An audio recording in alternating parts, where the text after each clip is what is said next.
Assalamualaikum Mbak, apa kabar? Waalaikumsalam warahmatullahi wabarakatuh. Lagi pandemi ini, kita harus pakai hand sanitizer supaya nggak ini. Cocok maskernya apa ya? Selamat siang Mbak, apa kabar? Baik. Udah Bagaimana dengan Riko? Stay healthy, be safe. Baik. Aku seneng nih. Kedatangan tamu yang luar biasa, namanya Mbak Nukila Evanti. Ini panutan saya dari dulu dan saya banyak belajar dari beliau. Kita pengen tahu seperti apa beliau dan bagaimana kiprahnya. Yuk, Mbak Evan, aku panggilnya Mbak Evan aja ya, karena Mbak Nukila lah. Mbak Nukila, Karena yang mengenal Mbak Evan itu adalah 93 aja. Tapi teman-teman dosen, terus teman-teman alumni yang lain mengenal Mbak dengan Mbak Nukila. Nukila, oke. Kita panggil Mbak Nukila ya. Mbak Nukila, cerita dong lahir di mana dan gimana sih masa kecil seorang Nukila Evanti? Mbak, sebelum itu ya, Mbak ada pantun dulu Wis, untuk teman-teman luar biasa. alumni. Oke. Ya, pergi bertamu ke rumah Pak D Bude.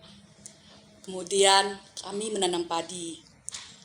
Menyapa teman-teman alumni FH Undip bersama Mbak Nukila di sini. Oke, kita boleh lanjut ya? Boleh. Oke, boleh. Kirain mau beda pantun lagi gitu kan, kita nggak selesai main pantun terus gitu kan. Nanti bisa dijawab sama saya gitu. Oke, lanjut. Jadi gimana Mbak? Lahir terus kemudian mas kecil gimana cerita? Ya, Mbak Nukila ya, saya lahir di kota dulu masih kampung ya, Bagan Siapi-Api. Itu sekarang menjadi ibu kota Kabupaten Rokan Hilir di Riau di Sumatera. Dulunya terkenal dengan sebagai penghasil ikan terbesar. Ikan asin bukan? Enggak, ikan secara Okay. ini produksi ikan terbesar di dunia setelah Bergen, Norwegia. Jadi itu kota Bagan Siapi sendiri kan plural ya, jadi ada etnis Chinese gitu kan, ada Melayu, ada beberapa suku-suku lainnya. Nah, kita jadi dan keluarga Mbak Nukila belajar pluralisme, keberagaman dari lingkungan itu juga gitu ya. Ditambah papa dan mama juga, kami menyebut keluarga kami adalah keluarga Nusantara. Jadi papa mama berasal dari suku Melayu, kemudian Jawa, Bukit Tinggi, kemudian kakek adalah berasal dari Sulawesi. Jadi seperti itu. Nah, dari akar keberagaman tersebut dan dari seringnya berpindah-pindah ya antar pulau mengikuti papa berpindah tempat, kan panggil Kak Nukila lagi deh. Saya diajarkan tentang keberagaman untuk menghormati itu gitu. Bahwa ya itu sangat mengakar kuat dari mulai kecil sampai sekarang. Oke. Jadi nilai-nilai keberagaman itu sudah jadi fondasi ya sejak kecil Dari gitu. kecil.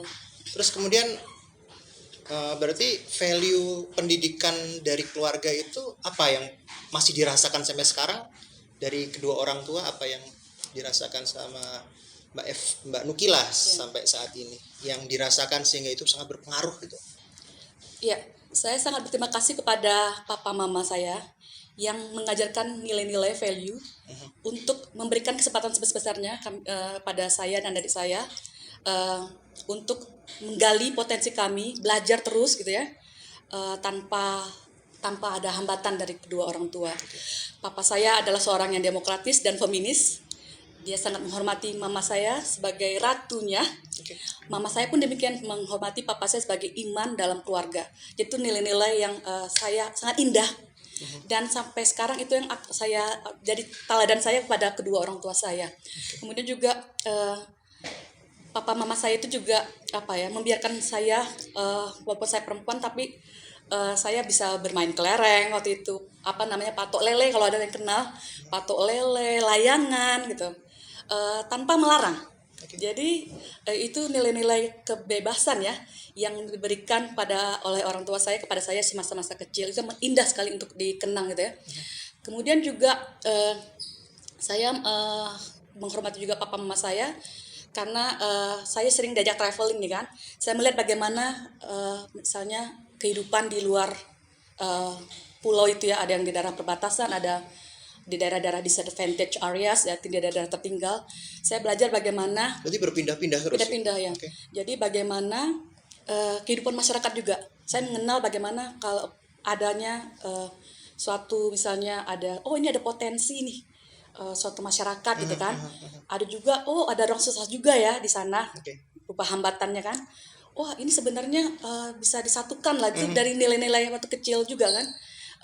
Sampai akhirnya saya 2 tahun itu berpindah ya, mulai dari Bagan Sepapi, Pekanbaru, akhirnya pindah ke kota-kota besar lainnya.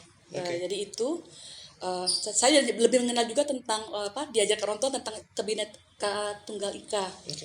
Jadi nilai-nilai seperti itu gitu ya.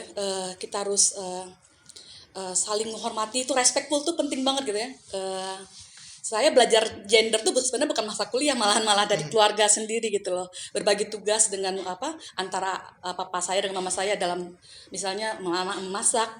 Mungkin tabu ya, mungkin ada berapa juga, tapi buat keluarga kami itu berbagi peran tuh sudah biasa gitu. Mencuci papa saya gitu loh. Ngepel papa saya. Jadi itulah nilai-nilai yang saya pegang sampai sekarang gitu loh.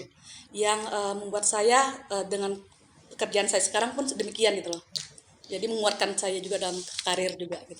Oke, Mbak Nukila, cerita dong masa remajanya seperti apa? Apakah Mbak Nukila ini termasuk orang yang kutu buku atau suka berpetualang atau seperti apa? Saat-saat SMP, SMA, boleh cerita dikit? Iya. Sebagaimana saya ini ya tadi di awal ini, saya itu sebenarnya nggak mesti belajar ya dari mulai mau ranking 1, ranking 2 nggak, papa mama saya tidak begitu memperhatikan gitu ya. Jadi saya lebih menyalurkan, saya exercise hobi saya malahan. Saya ikut saya suka olahraga, saya ikut waktu masa remaja ya, ikut taekwondo. Oke. Iya, saya ikut taekwondo. Saya ikut taekwondo, saya belajar dari filosofi taekwondo. Jadi bagaimana menjaga sportivitas, kemudian juga harus respect lawan. Kan kalau di bela diri itu kan nggak boleh serang tubuh tertentu tuh. Tubuh tertentu kalau kita diserang kita tidak boleh menyerang duluan. Jadi kita sifat bertahan misalnya gitu kan. Itu ada etikanya kalau bilang gitu demikian ya. Kemudian juga kita belajar nilai-nilai saya belajar jadi seorang yang pemberani juga gitu dan percaya diri ya dengan satu bela diri taekwondo gitu, dan ada beberapa olahraga lainnya ya itu. Jadi saya pernah juga, jadi gini, saudara laki-laki saya itu dia banyak dibully. Saya berperan juga untuk membela adik saya gitu loh. Jadi saya nggak adik saya dibully, saya melindungi adik saya tersebut. Jadi itu kalau orang lain bilang kakak perempuan bela ini saya membela adik saya karena saya paling tidak suka dengan dibully gitu loh. Saya udah tahu tentang dibully itu dari mulai saya remaja itu gitu. Overall masa remaja menyenangkan, menyedihkan, membahagiakan, apa? Menyenangkan karena saya belajar belajar banyak dari berpindah satu kota ke kota lain karena ikut papa akan tugas. Kemudian juga meninggalkan kenangan-kenangan lama juga. Ya, walaupun saya nggak punya teman yang pacar ada maksudnya teman dari teman yang spesial? bukan teman yang hanya 1 tahun mengenal ya, terus pindah lagi ke kota lainnya gitu kan karena tugas papa saya ke beberapa kota gitu kan. Tapi yang buat saya menjadi senang dengan kehidupan masa remaja saya sampai saya masuk ke Fakultas Hukum Undip adalah saya lebih enrich myself ya dengan nilai-nilai suatu masyarakat gitu loh. Saya jadi orang yang dibesarkan dengan penghidupan dan kehidupan karena seringnya belajar budaya, kultur gitu ya, belajar sosial, hubungan interaksi antar sosial di masyarakat, belajar semua hal lah.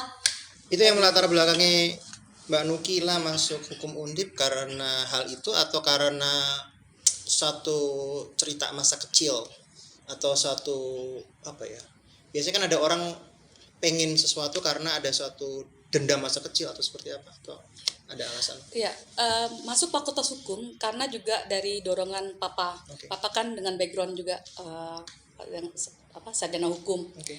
Jadi terus ada juga keinginan untuk saya udah diajarin bahasa asing juga, saya diajarin bahasa asing sama papa, difasilitasi lah sama papa Inggris mama. atau Berapa bahasa lah ya. Oh. Waktu mulai itu papa saya itu mama saya berkorban untuk kadang-kadang untuk memberikan kursus, mengajarin saya sehari-hari. Oke. Kemudian itu yang menyebabkan saya ingin masuk Fakultas Hukum, terutama di Undip karena terkenal terus ada keluarga juga di sana kan, Pak De saya. Jadi mengapa Undip bukan? karena ada keluarga juga, keluarga. Jadi memang jadi waktu itu SMA di SMA terakhir ya, waktu tugas itu di mana? Riau kah atau di? Ya di Riau, di Pekanbarunya. Saya tempat di Tembilahan juga sih, di Tembilahan, ada Inhil. Inhil juga ya. Oke. Terus saya Penghasil kelapa terbesar. yes, absolutely ya. Terus biasa.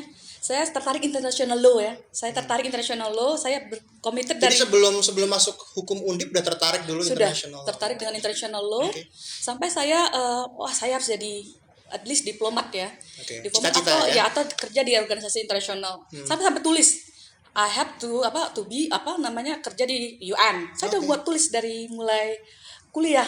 Dan itu kayaknya mendorong saya, driven saya sampai saya bekerja di UN juga gitu loh. Oke. Jadi itu saya tulis dari mulai kuliah. Saya pakai spidol, saya taruh di pintu kamar untuk mendorong saya juga gitu. Mengingat saya mendorong saya untuk tidak lupa dengan Misi cita-cita itu. saya ya gitu.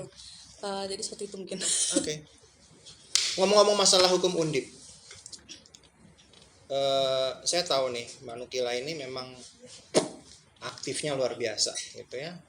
Jadi zaman dulu kalau boleh tahu, ini ngasih tahu sih sebenarnya, yang punya pager satu-satunya itu beliau gitu loh. Jadi kalau ada kegiatan rapat dan sebagainya, orang lain yang belum punya pager, belum punya handphone, apalagi handphone, ini pager yang punya. Jadi luar biasa. Jadi kita pengen tahu lagi nih, lebih dalam lagi. Kegiatan-kegiatan pada saat kuliah seperti apa waktu itu? Ya. Sesibuk apakah kehidupan seorang Nukila Evanti pada saat jadi mahasiswi? Ya. Pada saat itu karena saya jauh dari orang tua ya, dan juga keinginan saya tadi yang bekerja di United Nations, saya akhirnya karena tertarik international law, saya bergabung namanya dengan ASEAN Law Student Association. Oke. Itu ALSA ya. Saya ditunjuk sebagai direktur pertama perempuan di ALSA Undip. Itu juga. Kemudian juga saya menguasai berapa bahasa tadi kan? Menguasai berapa bahasa, yaitu ada Spanyol juga saya bisa ya, Prancis, Jepang gitu ya. Saya akhirnya jadi ketua kelompok studi bahasa asing atau KSBA. Kemudian juga saya tertarik dengan tantangan ya, tentang tantangan outdoors. Saya bergabung dengan resimen mahasiswa, bahkan sempat hampir ditarik menjadi untuk training jadi komandannya gitu loh. Pada saat itu gitu loh. Kalau jadi untuk menembak udah biasa deh ya? Udah. Sudah dilatih. Hati-hati loh ya, hati-hati. Terus berapa juga sambil ini juga exercise taekwondo juga masih. Kemudian juga menjadi ketua UKM renang waktu itu. Kemudian juga senat mahasiswa universitas. Ngomong-ngomong masalah renang berarti udah bisa semua gaya ya? Enggak. Kalau saya cuma gaya batu masalahnya ini gitu. Oke. Juga jadi divisi hubungan internasional senat mahasiswa universitas. Ismahi ya? Enggak, senat mahasiswa ya, senat mahasiswa universitas. Enggak, fakultas universitas. Universitas. Iya. Oke. Zamannya waktu itu ketuanya Suwarnomo. Sekarang beliau dekan Fakultas Ekonomi. Iya. Undip ya. Jadi selain saya belajar gitu ya, belajar itu keras gitu ya. Saya juga gini. Saya sebenarnya menguasai bahasa bahasa asing ya. Tapi ada nilai-nilai dari mama saya bahwa jangan lupa ya dengan bahasa daerah juga gitu kan. Jangan lupakan ya Mbak dengan bahasa mama saya ini. Dengan bahasa daerah gitu kan. Kalau nggak kamu, siapa lagi toh yang bisa bisa berbahasa daerah gitu. Teman-teman ketahui juga kan bahwa kita nih banyak bahasa daerah kita hampir punah kan karena enggan orang untuk menggunakannya. atau karena globalisasi juga gitu loh. Jadi Oke. padahal Indonesia itu adalah mempunyai bahasa daerah sebenarnya nomor 2 loh di dunia setelah Papua Nugini Oke. dengan 718 bahasa daerah. Itu berdasarkan data dari Kemendikbud ya. Jadi itu membuat saya selalu juga untuk ingat akar saya, asal Root. saya gitu, roots kita harus ingat juga. Dan juga saya mendapatkan penghargaan sebagai mahasiswa berprestasi dari Fakultas Hukum Undip, dari Kementerian waktu itu Pendidikan dan Kebudayaan. ya, Kementerian Kebudayaan. Oke, menarik sekali. Kampus kegiatannya aktif, menguasai beberapa bahasa gitu ya. Tapi mungkin sekarang lebih ke diri Mbak Nukila Evanti sendiri. Menurut seorang Nukila Evanti itu sebenarnya sosok seperti apa sih sebenarnya yang dipahami gitu? Seperti apa sih sosok Nukila Evanti itu apa? Ya. Bagaimana? Ya. Saya selalu mencitrakan ya merefleksikan diri saya itu sebagai seorang aktivis sosial, walaupun saya punya juga title atau posisi yang lain, tapi saya selalu berujar demikian. Saya aktivis sosial, social environmental justice activist gitu. Gitu. Jadi Artinya saya apa tuh? Bentar. jadi mungkin ke situ ya. Oke. Karena jadi itu yang mungkin membuat saya jadi beberapa di lembaga diakui bahkan di dunia internasional. Saya sebagai board of directors dari lembaga perempuan internasional di Kanada, kemudian juga di World Union Small and Medium Enterprise di San Marino, Italia. Saya menjadi permanent commissioner di sana, dan beberapa lembaga internasional ini yang nanti panjang nanti ini ya. Itu juga jadi itu saya ingin ada selain ilmu itu harus bermanfaat menurut saya untuk kemaslahatan umat gitu, bukan untuk kelompok tertentu. Itu yang saya tekankan. Saya ingin ada harus semua orang tuh harus mendengar. Saya harus suka mendengar, merangkul gitu ya. Kita harus bekerja sama. Saya seorang yang selalu mengajak orang untuk bekerja sama, karena nggak mungkin orang bisa hidup sendiri gitu loh, bekerja sendiri gitu. Itu yang nilainya saya tanam juga gitu. Kerjasama tuh harus gitu ya. Karena apapun itu kita harus ngajak orang juga untuk maju, jangan sendiri-sendiri gitu. Terus saya harus visi misi saya harus jelas. Saya punya goals. Visi misi saya menurut saya harus embedded dengan goals. Jadi lengkap ya.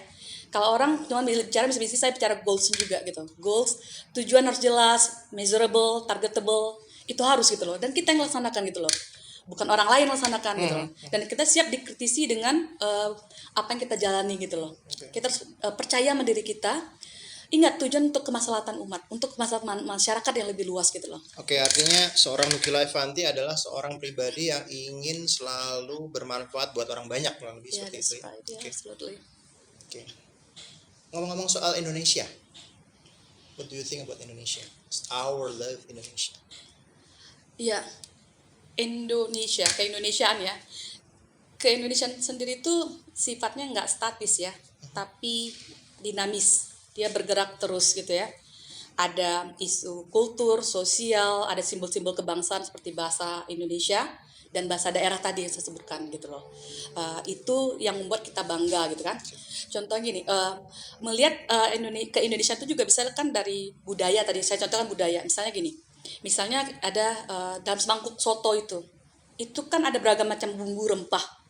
Ada cerita di balik suatu soto gitu loh. Itu ke-Indonesiaan juga gitu loh. Kita nikmati kan soto itu. Kita harus proud juga, ini udah soto rendang kan kalau dari Sumatera Barat. Itu adalah suatu potensi sebenarnya yang harus kita bawa dari hulu ke hilir untuk internasional begitu loh. Saya selalu menekankan ini juga ada nilai keluarga ya. Tetap berakar lokal tapi think globally lah gitu loh, berpikir global lah. Ini kita sudah masanya ini kan gitu loh, bukan masanya lagi untuk berkompetisi di dalam tapi di luar juga. Artinya keberagaman itu memiliki potensi gitu ya, memiliki potensi yang bisa untuk diledakkan dan bisa lebih bisa mencapai sesuatu tujuan yang lebih besar gitu ya. Betul ya. Bagaimana dengan isu keadilan di Indonesia menurut seorang Nukila Evanti? Ya, kita kadang-kadang gini ya. Itulah karena kurangnya, saya mulai dari ini. Kita terlalu silo in working. Kita selalu sendiri sekarang. Terlalu sektoral gitu ya, terlalu menyelamatkan kita diri kita masing-masing gitu loh. Padahal untuk itu kita harus ada bersama dengan stakeholders lainnya, dengan berbagai pihak, hilangkan ego itu gitu kan. Nah itu untuk mencapai justice tadi seperti itu sebenarnya gitu kan. Kita mahasiswa fakultas hukum, kita sebagai alumni fakultas hukum, kita harus banyak berbuat untuk masyarakat. Kalau saya selalu menekankan untuk masyarakat, karena disitulah laboratoriumnya kita gitu loh. Kita diuji di situ, gimana pekerjaan kita di situ, prestasi kita di situ juga gitu loh. Apakah saya bisa mengatakan berarti Indonesia belum cukup adil bagi seorang Nukila Evanti? Belum cukup mendapatkan keadilan yang sejati itu belum ada di Indonesia. Itu pertanyaan ini ya, maksudnya gini, artinya bahwa itu tugas kita lah mahasiswa alumni semuanya dengan berbagai bidang.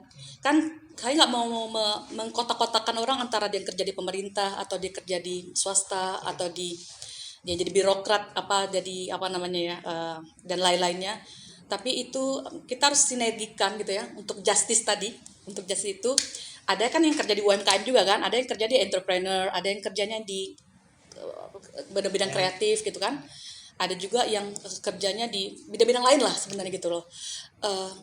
Itu sebenarnya bisa menciptakan keadilan kan. Misalnya kalau orang punya perusahaan, dia bisa memberikan keadilan buat orang-orang yang lagi sedang baru lulus kerja gitu kan, alumni ini misalnya bisa menampung itu untuk mereka bekerja di perusahaannya. Itu keadilan juga gitu loh. Jadi saya mengajak ke situ juga gitu loh, bahwa keadilan itu kita semua ya. Saya mengajak alumni juga ya, berpikirlah bahwa masih banyak yang perlu kita pikirkan ya, terutama mahasiswa alumni yang baru lulus. Kemudian juga pikirkan juga masih banyak yang bekerja di perlu kita bersama-sama angkat gitu kan. Kita nggak boleh maju bersama lah gitu. Potensi kita banyak gitu, sebagai alumni gitu ya. Banyak sekali gitu loh. Bekal dari Profesor Almarhum Muladi itu dengan terus Profesor Sajito Raharjo dengan hukum progresif gitu ya. Itu yang harus kita menjadi nilai signature kita juga sebagai alumni.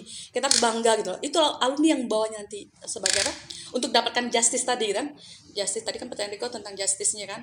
Jadi ya please sinergi, kerjasama, terus harus merangkul, sering mendengar lah.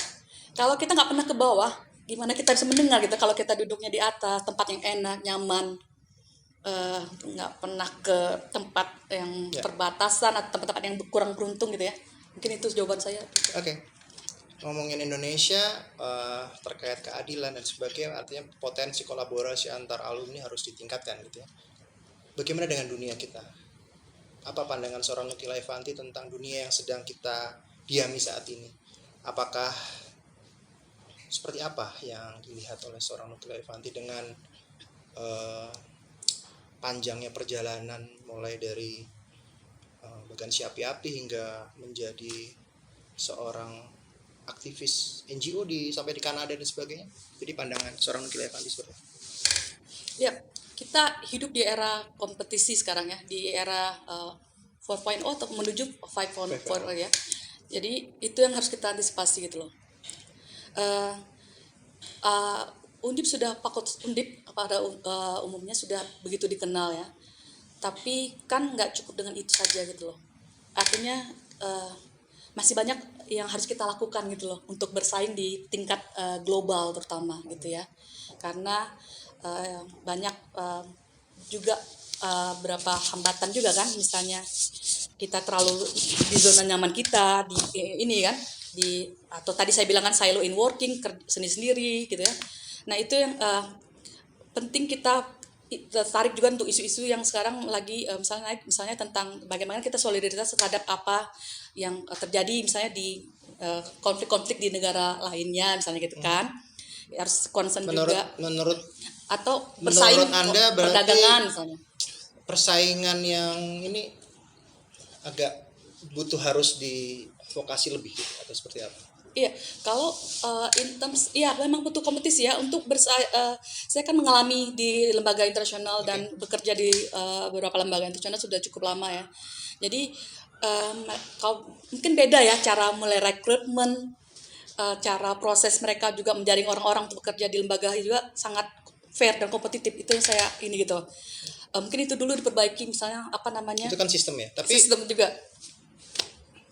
keseluruhan dunia ini saat ini menurut Mbak Evan seperti apa pandangan seorang Nukila Evanti? Dunia ini seperti apa gitu.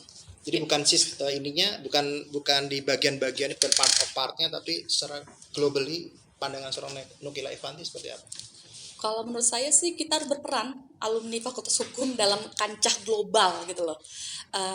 Oke, di nasional, tapi kita harus tadi saya bilang cobalah untuk kita juga dikenal juga secara internasional gitu lewat teman-teman alumni, karena kita banyak alumni yang potensial kan, yang ada kerja juga di beberapa lembaga. Saya rasa banyak dari sama kita ya juga, ada juga di Kementerian Luar Negeri, di lembaga NGO internasional juga banyak gitu ya.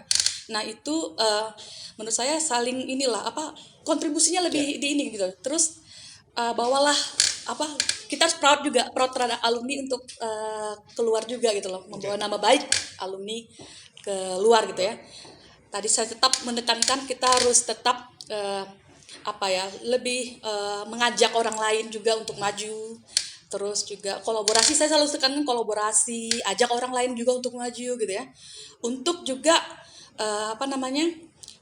kompetisi yang fair juga penting gitu loh. Karena saya ngalami di beberapa lembaga internasional seperti itu, bukan sistem aja tapi juga dalam hal bekerja gitu loh dan sebagainya. Saya baru dengar beberapa waktu yang lalu seorang Nukila Evanti mencalonkan diri menjadi Dewan Formatur, betul itu ya? Iya, saya mencalonkan diri sebagai formatur dan ketua umum. Wis, ketua umum dan formatur, luar biasa ini. Ya. Jadi, langsung pertanyaannya, apakah seorang Nukila Evanti pantas menjadi ketua umum IKA FH Undip?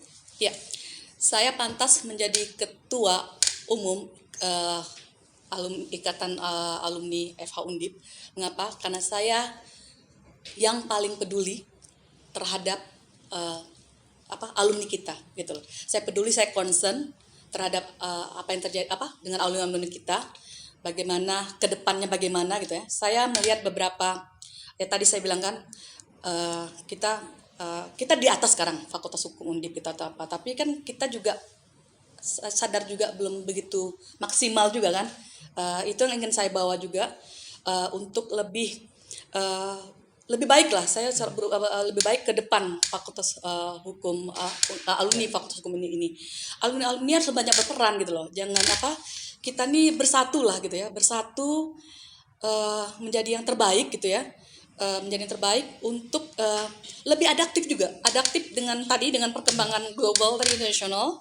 Terus juga lebih fairness, harus jujur ya, integritas, sinergi, bekerjasama lah. Karena saya ada nilai-nilai kan, misalnya dari Profesor Muladi gitu kan, tadi Profesor Cipto itu harus kita camkan sehari-hari juga gitu kan, harus menjadi kebanggaan kita, proudnya kita gitu kan.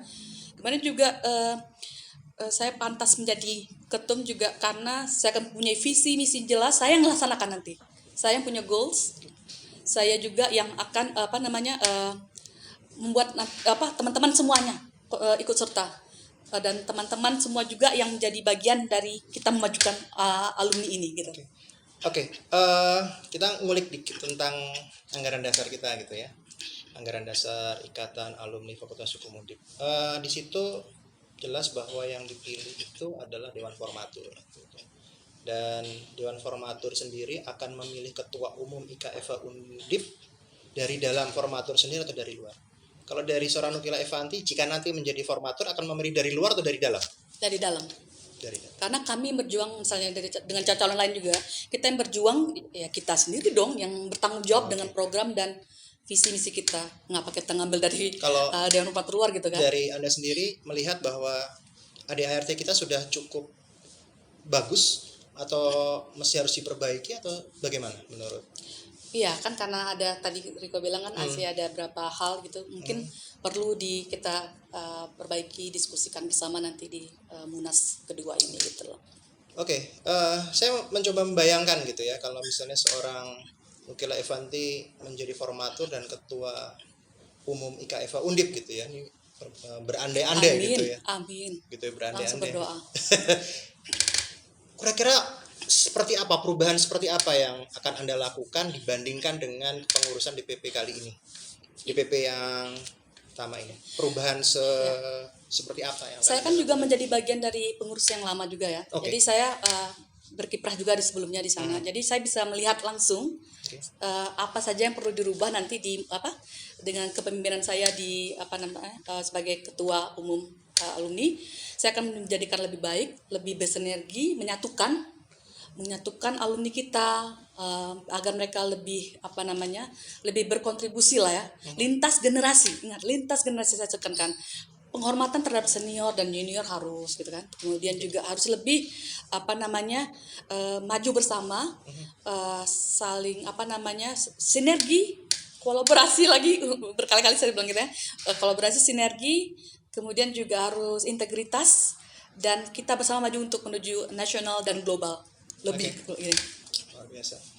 Oke, Mbak Evan ini kabarnya kan punya Mbak Nukila Evanti ini seorang poligot gitu ya, menguasai beberapa bahasa. Bisa disebut poligot? Enggak. Bisa sih, tapi saya bilang Mariko tadi kan saya Oke. lebih tertarik dengan beberapa bahasa daerah Oke. gitu kan, mungkin lebih fair ini juga ya, Mungkin lebih menyenangkan gitu loh. Ada lagu-lagu yang bisa Ada, dipersembahkan. makanya saya mau nyanyi Lagu boleh. apa itu? Lagu-lagu dari mulai Sabang sampai Merauke. Wish. Oke. Untuk teman-teman Kita yang dengerin ya, alumni kita dan dengerin berbagai ya. daerah di Indonesia, karena kalian sangat berarti bagi saya. Silakan. Boleh pakai ini nggak? Boleh, silakan. Oke. Aduh jadi nggak enak nih, berapa menit ininya? Durasinya sorry. Oh iya, minum dulu biar nanti nyanyinya suaranya lebih ya? enak. Ya, gitu. benar-benar. Oke.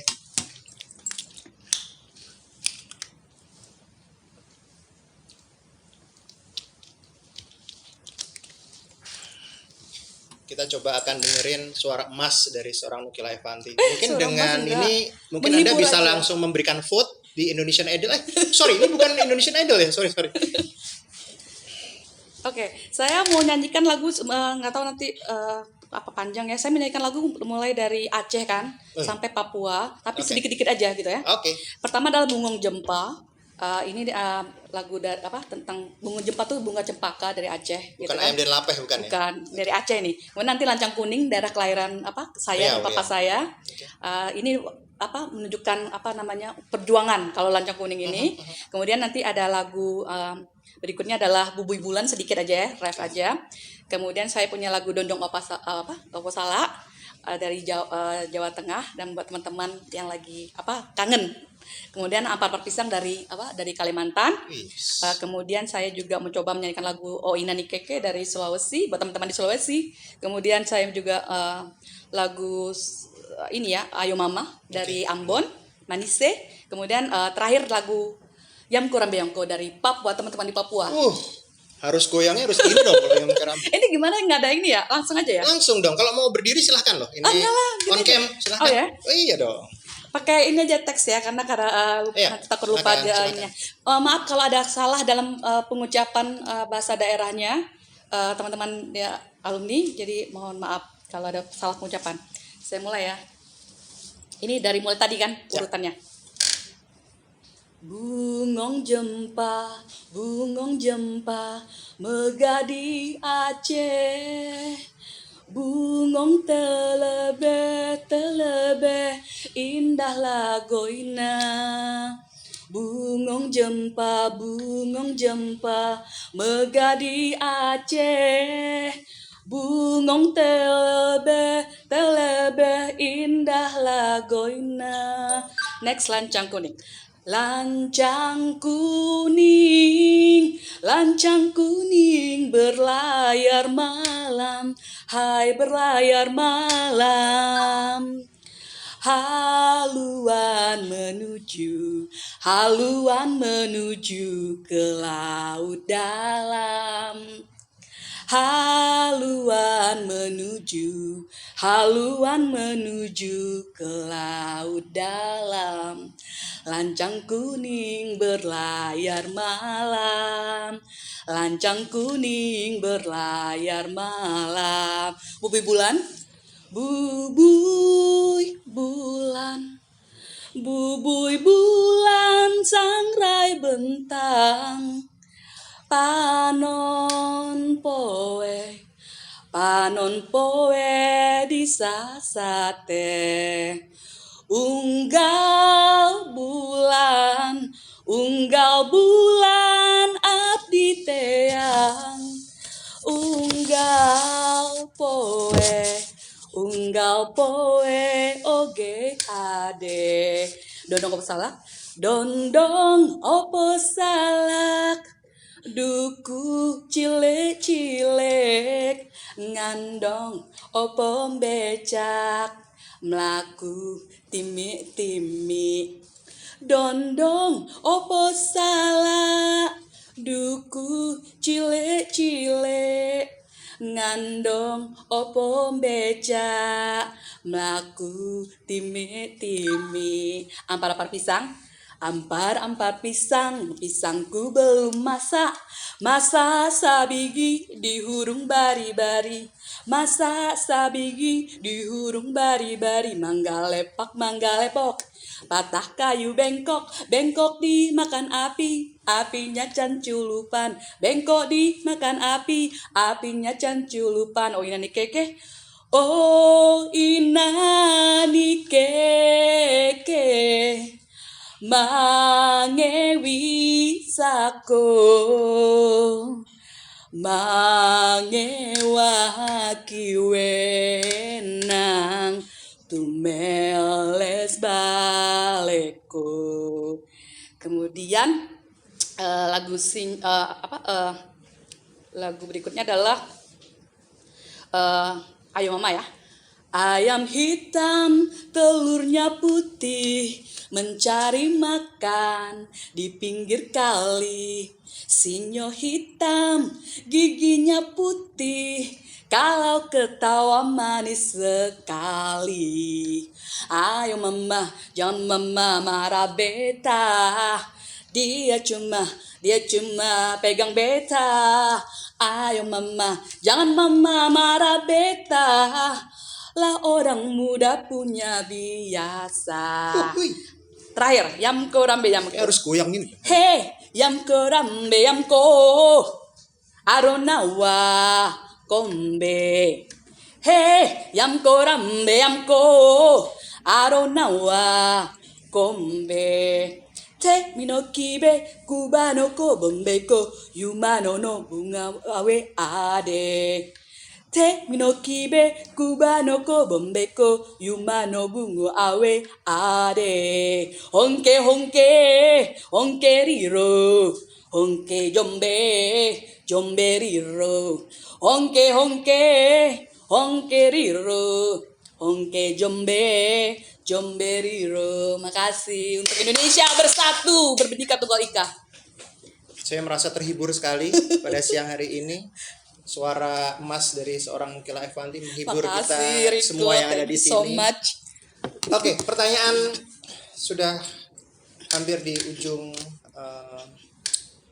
kesempatan kita untuk akan menyapa semua teman-teman dari alumni Hukum Undip gitu ya. Pertanyaannya adalah, mengapa dulu ikut Menwa? Aduh, pertanyaan nih. Ini spontanitas gimana nih? Oke ya. Kenapa dulu ikut Menwa gitu? Iya. Kenapa gitu? Iya. Kenapa nggak yang kegiatan kewanitaan yang lain gitu ya? Menari, menyanyi, atau seperti apa? Judul jadi menembak dan sebagainya itu menarik buat saya. Atau mungkin ada cerita-cerita tentang pada saat kegiatan Menwa ada sesuatu yang menarik? Iya. Sebenarnya mengikuti resimen mahasiswa itu juga memupuk rasa persatuan saya dan kecintaan saya pada tanah air ya. Karena kita diajarkan banget belajar ya, learning by doing juga untuk cinta tanah air itu juga. Kita Bagi Anda membela. cinta tanah air adalah sesuatu yang penting.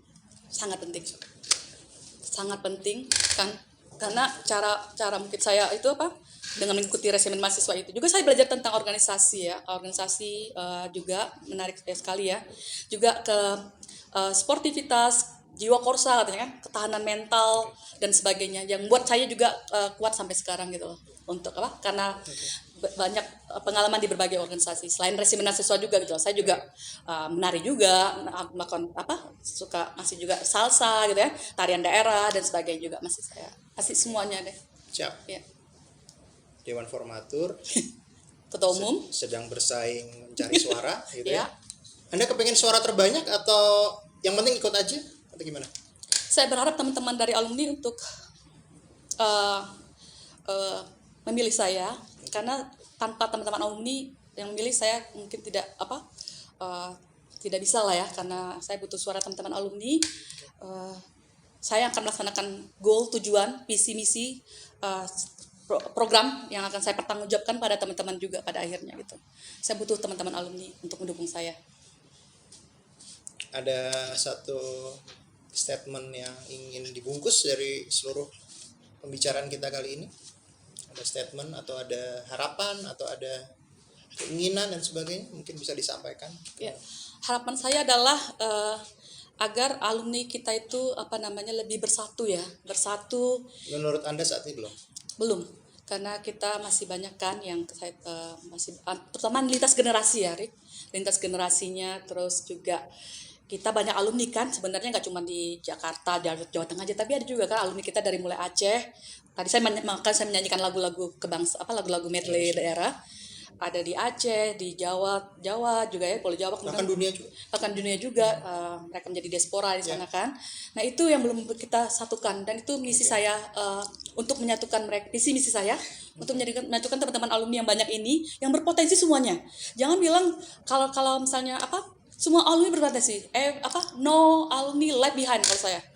Alumni Undip alumni my first priority, alumni FH Undip. My first priority, collaborating alumni, ya, women supporting women, men supporting women. Jadi equality, saya orang sangat equality, kesetaraan harus menjadi utama. Kemanusiaan juga, saya nilai-nilai kemanusiaan itu akan saya bawa ke depan. Kesetaraan, kemanusiaan, kolaborasi, diversity, keberagaman, pluralisme harus ada. Pluralisme saya tekankan, persatuan juga harus saya tekankan, dan juga maju bersama. Itu harus. Biasa. Ya. Anda cukup percaya diri dengan itu? Iya. Dengan kemampuan yang Anda miliki? Iya. Biasa.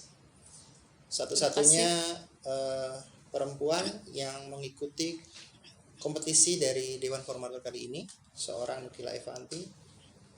Mudah-mudahan teman-teman bisa mendapatkan insight dari acara ini dan bisa melihat lebih dalam dari seorang Nukila Evanti dari masa kecil hingga dewasa, dan kiprahnya dari Bagan Si Api-Api hingga dunia gitu ya, menjadi seorang konsultan di UN, bahkan ketua NGO, salah satu NGO internasional di Kanada dan sebagainya. Jika itu adalah pilihan dari teman-teman, seorang Nukila Evanti adalah hal yang sangat menarik untuk bisa kulik lebih lanjut. Dan kalau mungkin penasaran, nanti mungkin bisa tanya di IG gitu ya, atau mungkin di mana? Mungkin lewat ini kali ya, lewat email saya juga boleh ya, karena saya membuka diri, karena gini, saya kan sangat mengagungkan kolaborasi tadi ya. Collaborating alumni itu hashtag saya. Jadi kalau teman-teman ada, karena gini, saya nggak bisa ngusulin program kerja tanpa juga mendapatkan input dari teman-teman gitu loh, karena itu yang utama menurut saya. Jadi please feel free, tolong bisa di email saya di Nukila Evanti biasa ya, sambung @gmail.com. Jadi itu mungkin itu yang bisa teman-teman mau ada unek-unek sama saya, juga ada masukan juga, silakan gitu loh, demi persatuan kita. Terima kasih Mbak Nukila atas waktunya kali ini.